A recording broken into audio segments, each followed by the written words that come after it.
A very warm welcome to our 73rd presentation. Can you believe it? Thank you for sharing your afternoon with us. Everything offered by the Nourishment Projects and by our not-for-profit, the Nourishment Projects NFP, is really for pleasure, for the delight of surprise. I wanted to make sure people knew that. These are not academic exercises.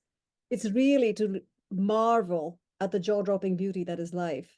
As hopefully this little sculpture shows, oh, what's that? That's the whole point of doing any of this. Because the reality is, because it will not last. Every moment of life is so sweet. And few better ways of capturing that sense of ephemerality of life than the delicacy of glass. Glass consists of sand and metallic oxides combined with extraordinary, blinding heat. Some think of glass as stagnant, and I genuinely hope that after today, we'll not be sharing that view any longer. And by glass, we mean mineral glass, not the acrylic one, plexiglass. Though for this distinctive and highly sculptured form of black stained wood, chromed steel frame, the plexiglass lid helps this rather grand piano transcend its function. It's a thing of beauty just to look at. Can you imagine the music? We will, for today, limit our presentation to mainly mineral glass. The controlled transformation of sand through firing is glass. It possesses a lambent light that radiates, to me, transcendence. The idea that beauty is pleasure.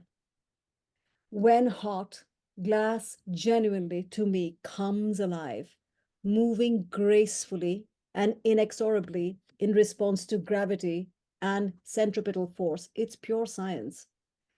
I have an enamored connection to the mesmerizing process of glassmaking, for it reminds me of the human condition. This breadth of movement glows as it moves into formation. The molten material solidifies into a beautiful form of contrast, iridescence, tessellating patterns, and complexity. A splash of liquid fire, an eddy of swirling melted life of an exploding inner galaxy. So again, for me, glass really is like life. It's a great metaphor for life. Can be simple, fragile beauty that can be transparent to the point of invisibility, can be full of color, full of complexity, reflecting the light of its surrounding, just as we react to others. It is just reflecting what's around it. The warmth and the glow, ever changing, depending on who surrounds us. Both the creator and the object is a story of incremental discovery, because the light, which for us in the long sense is curiosity, scatters and makes every facet of the material and us brilliant. It is a beautiful mystery lent by perspectives. A core of molten fire, this dynamic thing is inherently fragile, commanding stewardship. Handle with care, for sure. Like glass, life is molten with beauty and really is utterly fragile, hence the name of the presentation. It takes immense strength to be openly vulnerable, to not be afraid.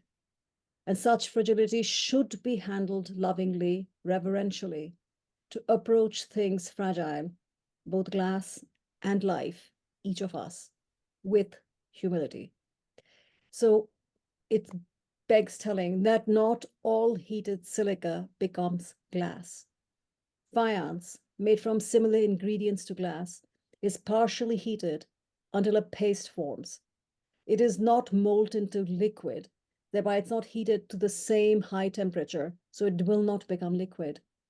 Faience is shaped and molded like clay and is more porous than glass, and it will also gradually degrade with time. The heat of the formation matters. The amount of heat put in there truly makes a huge difference. Just like the amount of heat you put in to create copper versus to create iron, the heat matters deeply. In fact, a life of beauty requires searing passion, doesn't it? And it also requires, along with heat, that mysterious thing called grace. Because mere heat isn't enough. Searing temperature formed by the atomic bomb did not turn this lump of sand into glass. It did not transform it into that spiritual quicksilver that is beauty. Can you imagine? I get to see this at the Field Museum. It's amazing what they have in there. The Nourishment Projects is about joyous curiosity and being part of something much larger than ourselves. Things are presented, scrupulously researched, and referenced. Today's reference list may surprise you, but I think it's important for me that I communicate that we are peer-to-peer learning. When people care enough to share their interests with me, it fuels my curiosity and knowledge, and I acknowledge your kindness. Here are some of the other references that inform this presentation. There we go. So glass surrounds us.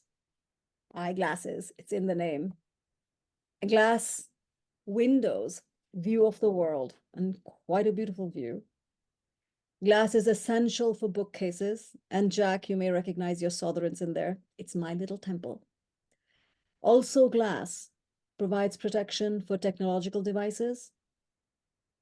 Glass also protects places that create these technological devices. This is Apple and Cupertino. Though people keep walking into the doors because they sometimes can't be bothered to look up from said devices. Yep, one has to learn to protect one from self. Another thing worth protecting, worth preserving is wine. The glass bottle is critical for wines, especially for that liquid luxury called champagne. A Baltic Sea shipwreck truly held a treasure. The dark temperature-controlled pressure that is the deep underwater is a remarkably effective wine cellar. They unearthed vintage champagnes. And this actual discovery inspired the brand's marketing team for Veuve Clicquot. They deliberately then sank bottles and after a decade gave an exclusive invitation to generous supporters to taste the stars, the bubbles of that champagne. In my firm belief, champagne is something one deserves in victory for celebration and needs in times of defeat when you're sorrow to raise the spirits. So it's an eternal drink. Highly recommended. For those not chugging it out of the glass bottles, there is stemware. Now, glassware is fraught with meaning for exclusive cuvee-loving enophiles. I'm from India, and glassware takes an entirely different meaning in caste-based India. India can unfortunately do exclusivity like none other. So what this scene depicts is unfortunately often true even in cosmopolitan, educated homes. In this movie, the maid is shown offering tea, and because the boy in the foreground of the scene is a low-caste manual laborer, if you look at the tray, his tea is offered in a glass, not a cup. Quietly and clearly communicating, you may sit elevated on a chair, but you belong on the lower strata. In the movie, the educated owner graciously tries to cover her maid's prejudice. That maid has nothing but contempt for her own kind. Glassware, in this case, communicating the ignorance bred by poverty and lack of education. This is not the only movie that glass makes an impact, at least in my life. In one of my favorite movies, Io sono amore, I am love, glassware communicates refined taste of generational opulence.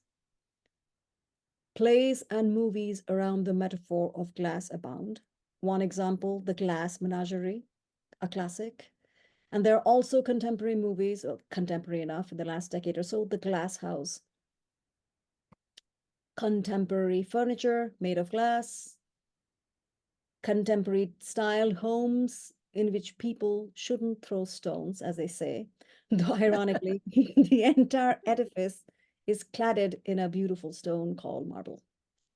And I think concrete, which is also made of sand. This gleam of modernity everywhere in the world. The jagged beauty on the left is very wittily called the Shard in London. Another exclusive experience afforded in London for those who can afford it. Drink your dinner in a bubble covered in glass.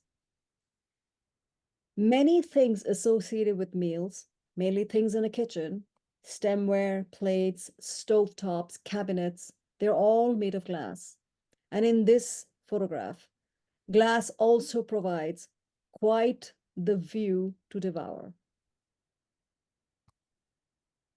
Now, both the viewer and the painting are reflected in the gazing balls, that are these blue things right there, attached to the front of each painting. According to the artist, Jeff Koons, this metaphysical sensory perception connects the viewer to cultural history in real time. Blue balls. Methinks the rather more transparent motive is more green wilted, as in money. So look at it. Here's a painting. If you see the reflection of yourself, that's apparently connecting you to the painting. I wonder if you will let me touch the painting itself. Don't try that in the museum. If you look further, here is actually a painting related to the global culture and glass. A painting from India. It's painted from the back, reverse painting. And look at it. It's framed in chinoiserie, the Chinese frames. I love that. Only that specific time could allow that to happen. Glass is also currently vital to art for other reasons. It protects the arts while the well-intentioned communicate the larger message to protect the better art that is our living planet. Effectively protect the real sunflowers, not just the ones drawn. But when I looked at it, I laughed thinking the artist Ansam Kiefer, he might probably like this version much better. He does funny, interesting stuff. Speaking of flowers, where would the a few billion dollar market be without glass? Victorian era plant hunters helped affluent connoisseurs all the way from the Victorian age display curated extravagance, be it in the form of knowledge or wealth. They had private flower hunters go and find rare, exclusive flower. And some of these flower hunters just take my breath away. Francis Kingdon Ward writes like nobody's business. Land of the Blue Poppy, one of my favorite books. Kew Gardens was a blooming business thanks to glass. Floating photovoltaic panels, which apparently diminish algae growth and fuel our energy needs, depend on glass. As does innovative insulation for our homes. This is woolen glass insulation. Speaking of homes, this lavishness was home, albeit for royalty. As you can easily guess, the chandeliers and mirrors, all glass dependent. Essential to the modern home, internet. The fiber optic cables providing Wi-Fi, that which allows us to communicate right now, depends on glass. Within the core of the optical fiber are two highly specialized glass coatings called cladding and jacketing. Glass plays a critical role for the propagation of the input light signals. That's how messages are sent, input signals of light. Communication is dependent on the refractive index of the wavelength of light. So the glass, the cladding, and the jacket are essential for clear communication, not to have distorted signals going across. The glass matters dearly. Glass helps keep scientists and medical professions safe during the use of radiation, and not even something that rare, vaccinations. Where would we be without glass vials? In fact, access to glass vials was an alarming supply chain bottleneck because increasing demand has economic consequences. The type of sand used for borosilicate glass is in such high demand. And so they use that glass for everything from solar panels to concrete. It's that sand that they need. This high demand sparked a violent boom in illegal sand mining. If you remember, we've covered this topic extensively about 2 years ago. That entire thing got even worse with coming of COVID because of the demand for glass bottles, for the vials, for the medicine. Medical applications of glass continues. When they study Petri dishes and the like, you study under a microscope.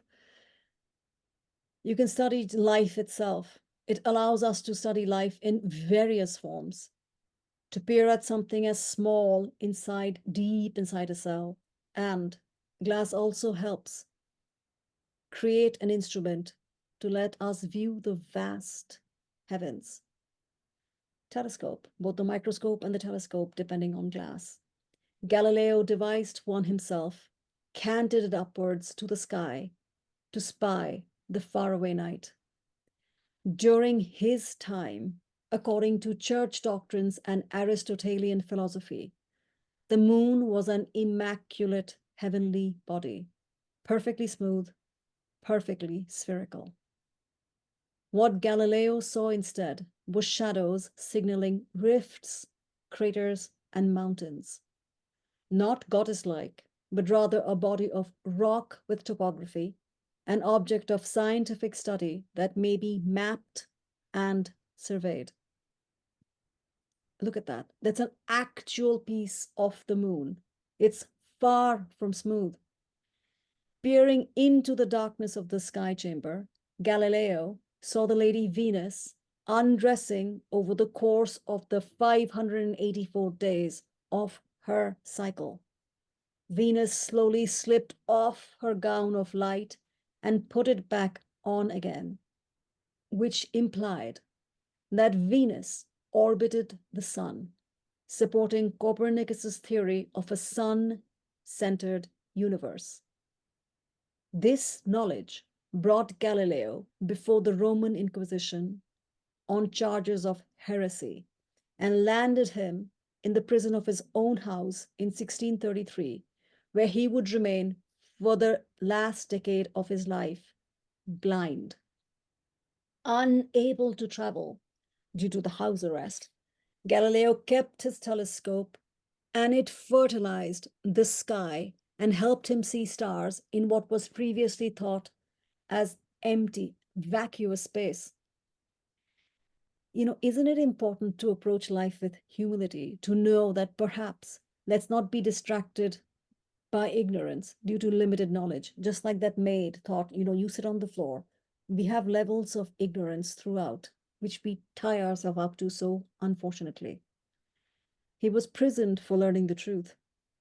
This happened in 1633, and in 1638, the English poet John Milton visited him there in Florence, where Galileo showed Milton, although Galileo was growing old, his eyes were dimming, Galileo generously showed Milton the sights of heaven, and it was those thousand stars that blazed behind Milton's eyelids when he began to write his epic poem, Paradise Lost, 20 years later, time when Milton himself, was going blind. The mesmerizing shimmer of the thousand stars can be seen only in the dark. Doubt is a wonderful alchemist, and wisdom dwells in the consequent illumination. Look at the potency of Galileo's observations that did not sit right with the church, but sat firmly, comfortably with reality. Because what he discovered was, if Venus orbited the sun, then the Earth and our moon did also, which meant once and for all that we were not the center of the universe.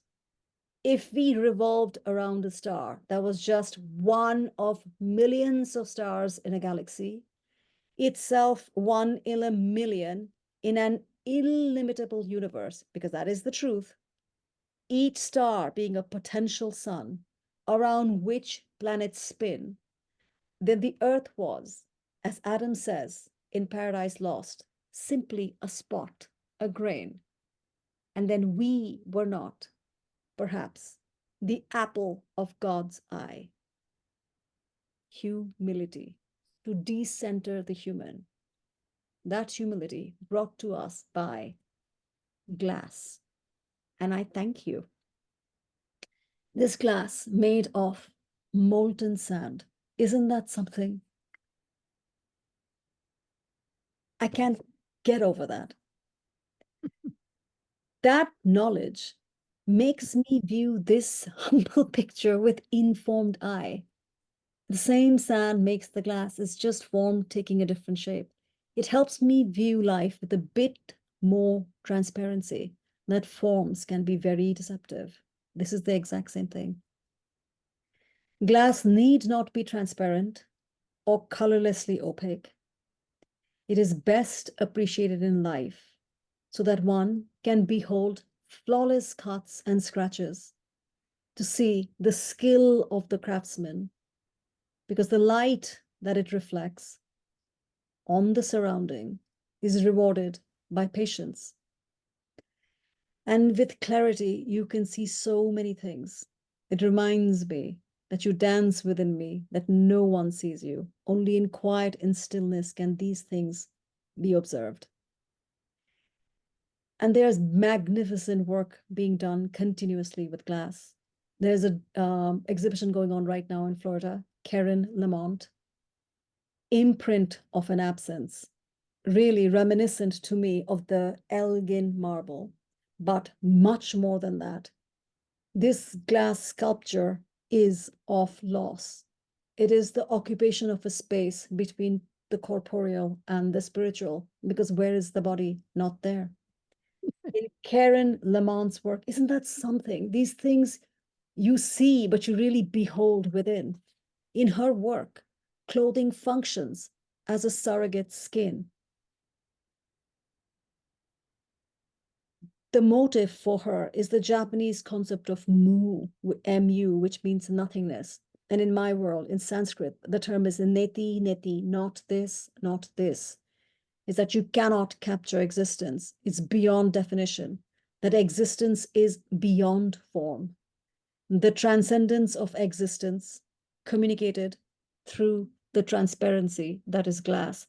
I was shocked when I discovered her work, and I have to thank Bobby Tackett for bringing her to my presence.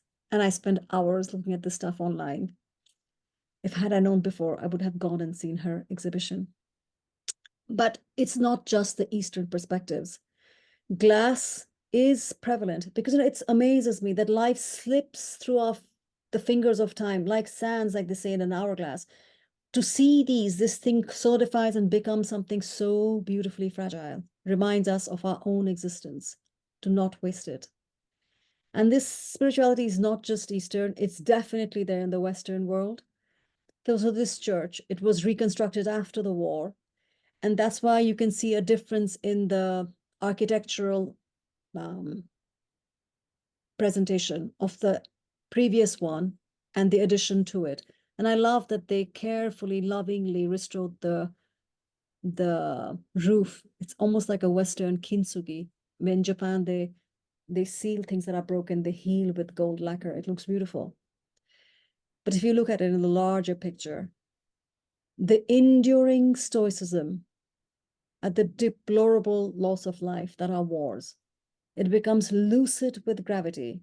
And the church is a lesson on how to bear the unbearable, communicated through glass, covered in the piece of blue. This double-walled, octagonal, translucent concrete and glass panel, which is its facade, illuminates uncompromisingly within and without. I love that idea. That's not the only stained glass. Talk about being stained by beauty. 13th century from then on. The development of medieval stained glass runs parallel with the development of Gothic architecture. As masons mastered the flying buttress systems that supported the vault with pillars so that the roof did not depend on thick walls with small windows, windows were allowed to be larger. And the larger window openings granted heavenly traceries. This one, don't be fooled by its smaller size because it's only smaller physically. This Wool Church's stained glass window designer is none other than Agatha Christie. Mystery solved. She personally paid for it with the proceeds of her work. What does that say about her? A woman who wrote books after books on murder. Quite devout. She was interesting to say the least. Stained glass encourages reflection. I loved this one because of its meaning. And stained glass, the artistry of them, reflect a sign of their times. They do. There's a vast difference in the stained glasses that are given. So, stained glass windows from England will help illustrate this point that time reflects is shown up on the glasses. The reason I'm showing this is of the importance of what they're communicating. These panels, if you really think about it, witnessed the murder of Thomas Becket. They witnessed Henry II coming begging for forgiveness on his knees, because this all happened at Canterbury Castle. This is there. These 12th century panels witnessed all of British history. These rigid forms melted as 15th century artists studied the human figure. Hands and feet started resembling natural shapes and proportions. The borders became narrower, colors paled, and became more varied. During the political and religious effects, that was the Reformation, more stained glass was destroyed than commissioned. So artistically, the traditional lead lines of the medieval stained glass mosaics was imitated by pigmentation. So these lines, they look like lead lines. They're not, they're just pigmentation. The real lead lines that you see here, these are all real lead. And many of these artists in these English churches were German, because some of the oldest and most beautiful stained glass work is from Germany. So you had all these German itinerant artisans going through what we call Europe and England. And so these lead lines were actually pigmentation. And while I was preparing for this presentation, it dawned on me that during this period of the 16th century, which in Europe was the Baroque period, stained glass had no place in the architectural styles. You know, the walls of Caravaggio and stuff, all that lush beauty, the stark, bright, this dominant colors of red and blue, all that chiaroscuro, it's all everything inside. What happened to the stained glasses? Because they had churches.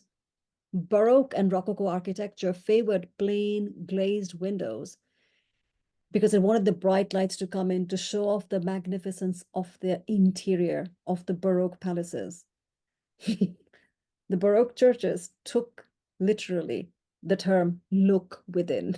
They wanted you to really look within. It takes an entirely different meaning. So 17th, 18th century glaziers turned to the art of heraldry. And so the windows, in effect, became transparent oil paintings. So it was enamel colored paint on clear glass. Look at the timing, 17th and 18th century, right? They painted on glass. Recall now this painting. I just smiled with pleasure. Look at the time. Similar time frame. Why is that important? Similar time period. During this time, England was also India. So the global artistry going back and forth. I love these connections. When they present themselves to me, I just start going, oh, what's this? Love it. Anyway, Gothic revival of the 19th century made sure that some of the old skills of the lead lines were relearned because people had forgotten those skills. So these are the times of William Morris and Charles Mackintosh and all these schools studied traditions and reinterpreted them. Once again, stained glass is an art wholly dependent on architecture. As was shown with Sainte-Chapelle, the flying buttresses affected the design of the windows, allowed for larger windows. It allowed for these magnificent artistry of windows. The straight lines and innovations of modern architecture, which was based on concrete and steel during the 20th century, provided stained glass artists new opportunities because these buildings had to be redone, reconstructed due to the World War II, but they were also reconstructed not like old homes. They were modern reconstructions, so the windows were more square. That is why you see the panel on the right reflecting the influence of war. To me, what that constantly affirms, humanity, and during times of war, lack thereof, humanity always scaffolds architecture. That's the way it goes. Look more, political influence on glass. In 1926, the newly independent Irish Free State commissioned this stained glass as a gift to the League of Nations in Geneva.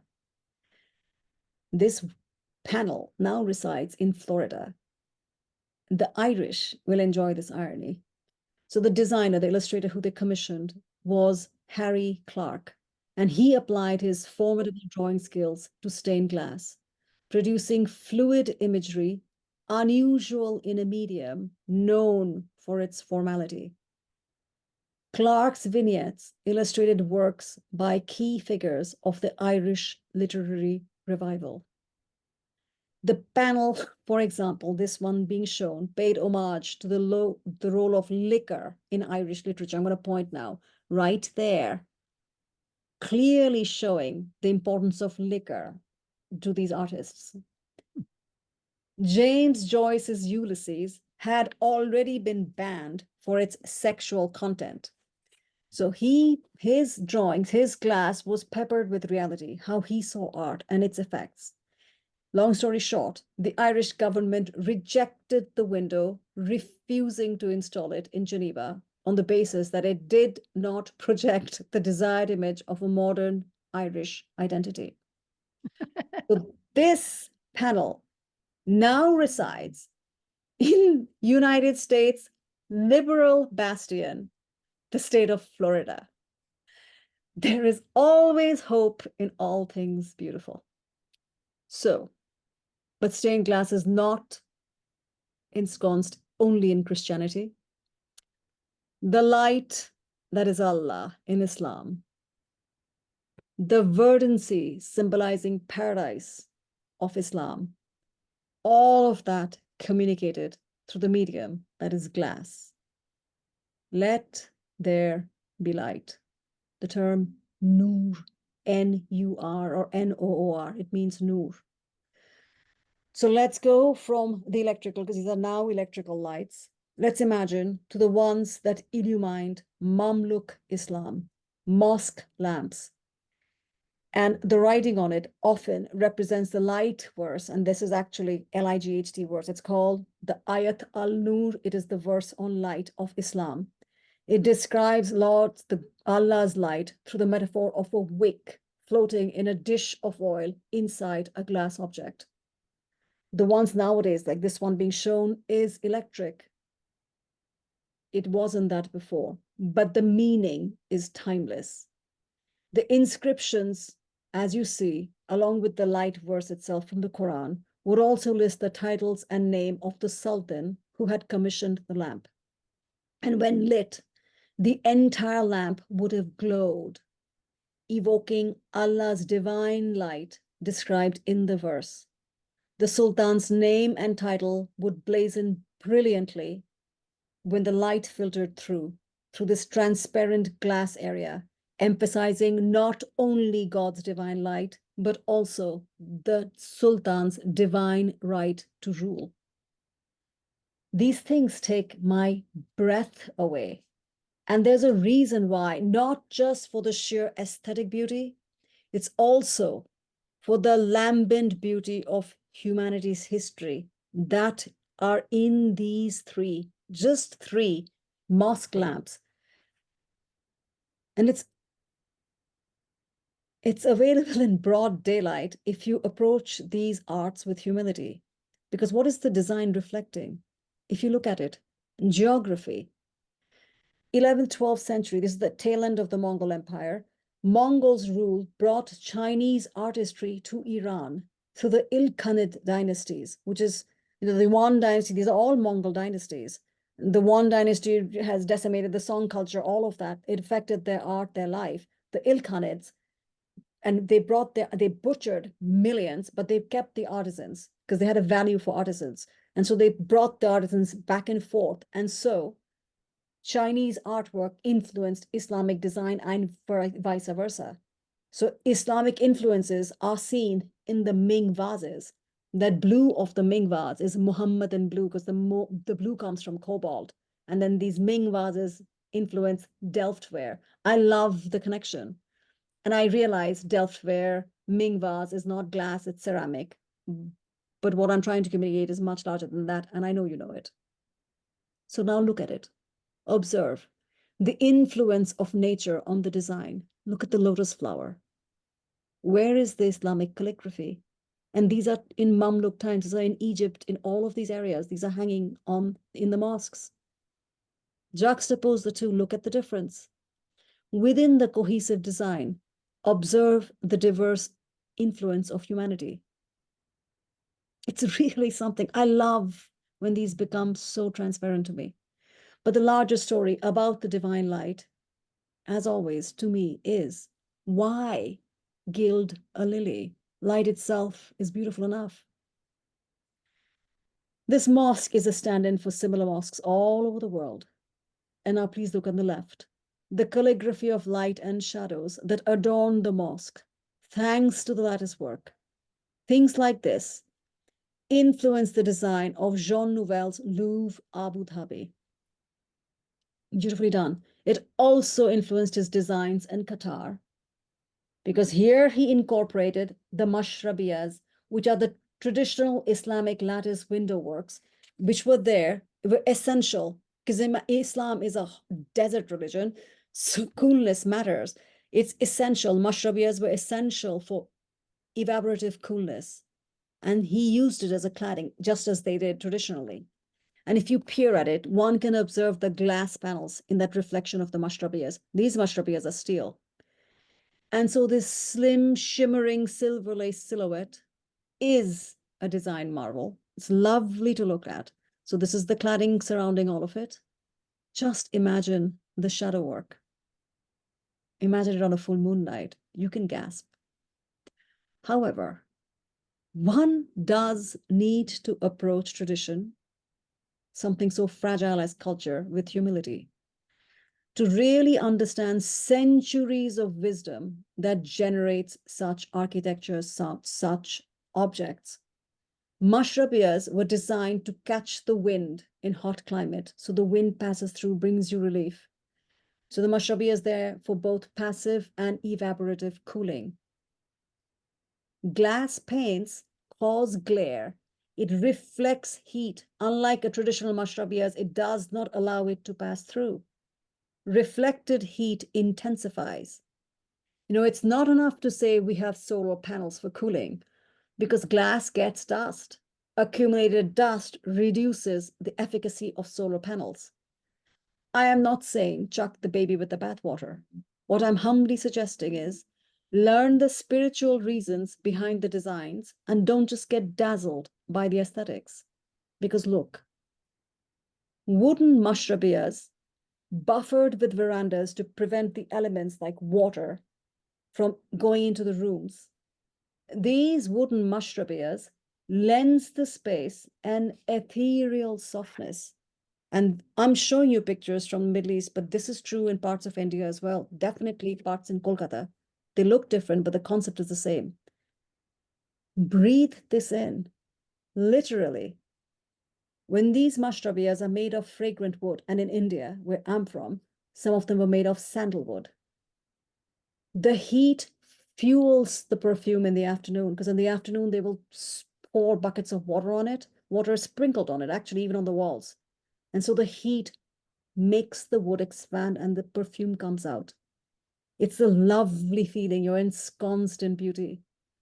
Glass enclosure. So if you were putting glass in front, yes, it's wonderfully insulating, but it would prevent those pleasures, those olfactory senses, that sensuality from enveloping you. You will not be enveloped in this proverbial oriental languor. And it is a wonderful thing.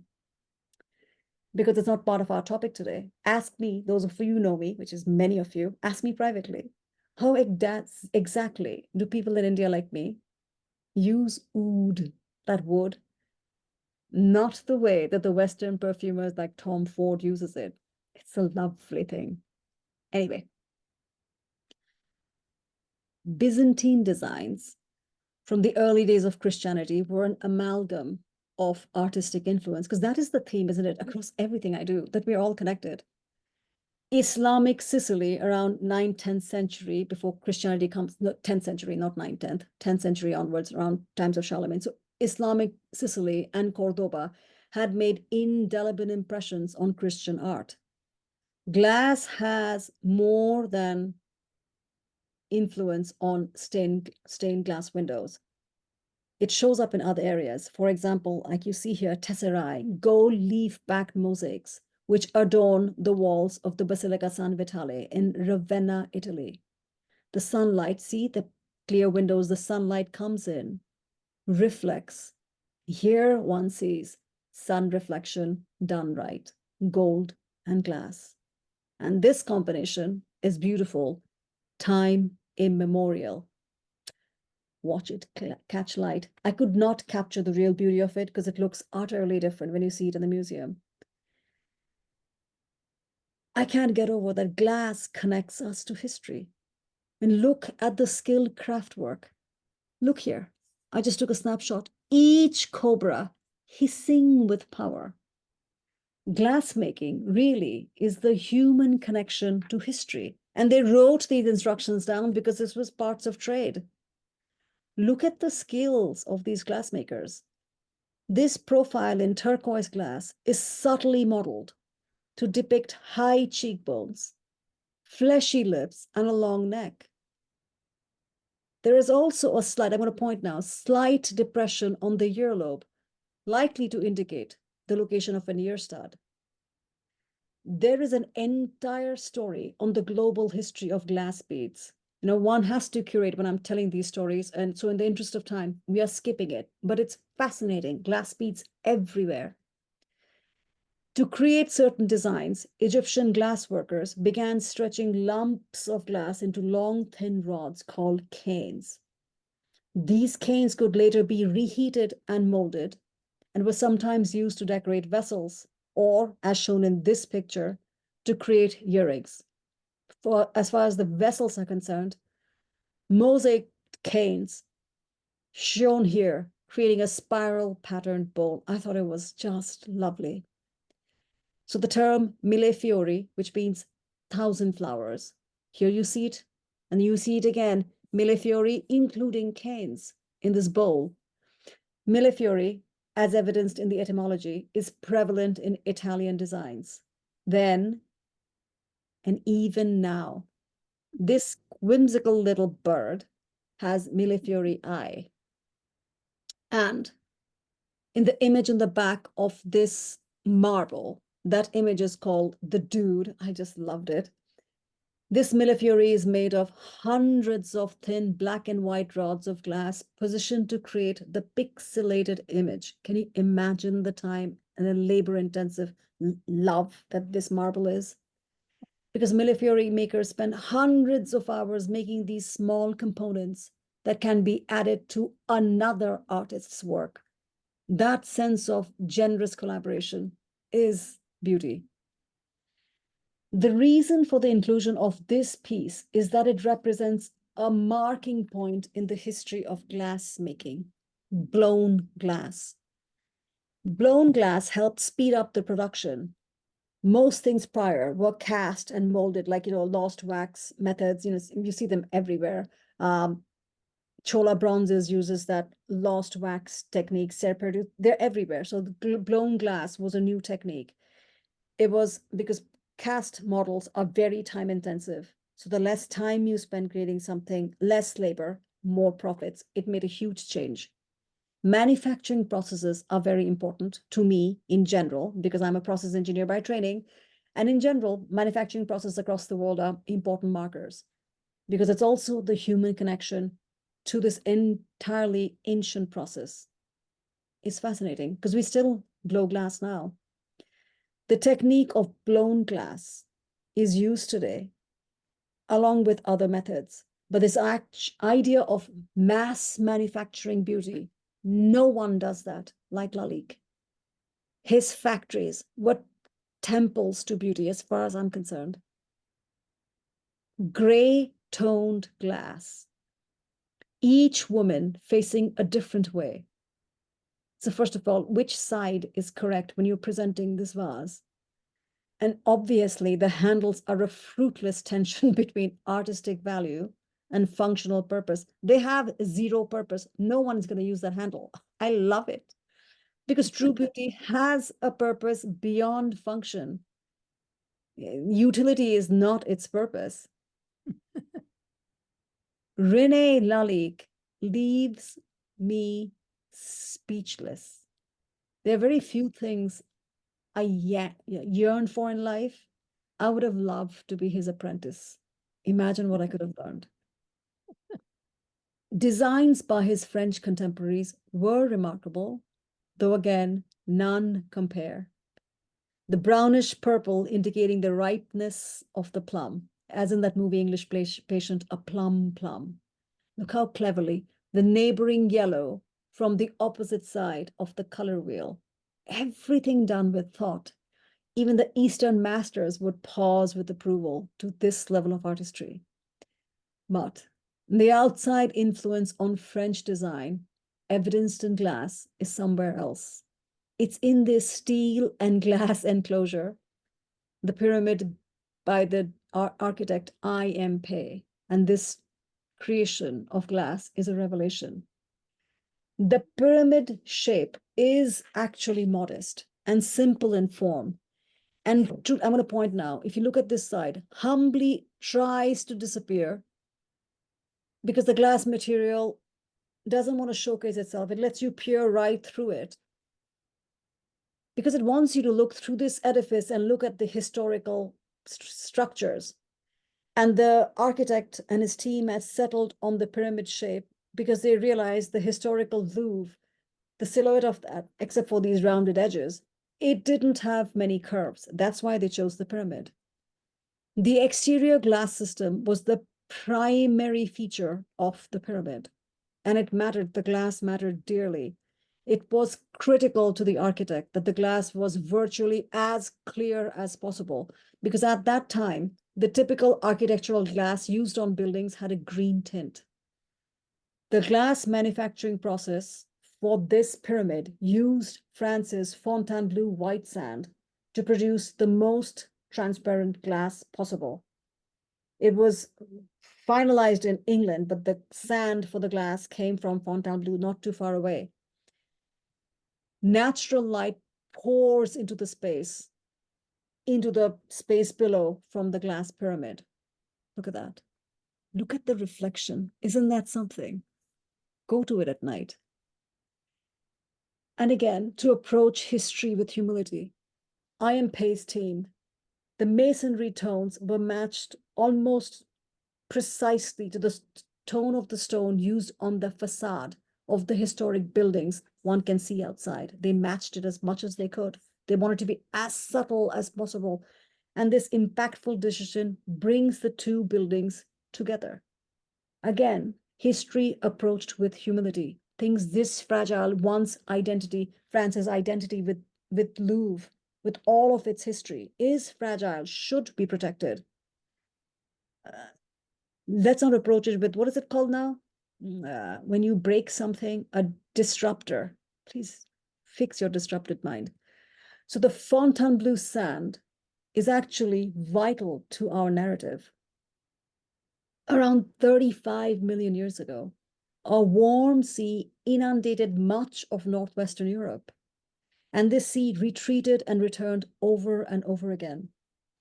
and to the southeast as the Alps were forming. And they were forming because the forces of the continent of Africa was crushing into old Europe, raising the landmass. So debris from the formation of the Alps, I should say, it's a range, were carried northwestward by rivers into the encroaching sea. And along the way, the waters grinded and sorted the sand that would be disgorged into the sea at the river's end. Keep thinking that through. The river and the sea did a fine job of cleaning the sand. This is why you're getting great sand in Fontainebleau. And over the years, the water percolating through the sand leached out even more of the impurities. So Fontainebleau has long been one of the premier glass sand providers in the world and remains a focus of major international glass companies for glass making. Nature, nature, nature. None of this would happen without her.